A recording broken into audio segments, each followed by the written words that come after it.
আসো আসো, এখানে দাঁড়াও। এমা, এটা কে? এটা কে মানে কি? আমি নতুন বিয়ে করে নিয়ে এসেছি।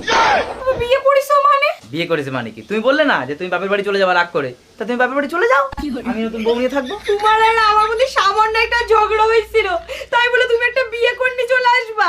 তা বউ নিয়ে আসবো না কেন? আমার তো বউ লাগবেই। আমার কাপড় কাচার জন্য বউ লাগবে, আমার ঘর সামলানোর জন্য বউ লাগবে, আমার ভাত রান্না করে দেওয়ার জন্য বউ লাগবে, তাই বিয়ে করে নিয়ে এসেছি। তো তোমার সাথে আমি যতবার ঝগড়া করবো তুমি কি একটা করে বিয়ে করবা? হ্যাঁ, তুমি যেমন ঝগড়া করেছো বলে নতুন বউ নিয়ে এসেছি, যেদিন ও আমার সঙ্গে ঝগড়া করবে আর একটা নতুন বিয়ে করবো। তোমার ঘরে একটা বউ থাকতে তুমি আমার একটা বিয়ে করেছো, তোমার লজ্জা করলো না? ও মা, লজ্জা করবে কেন? আমি তো জামা প্যান্ট পরেই বিয়েটা করেছি।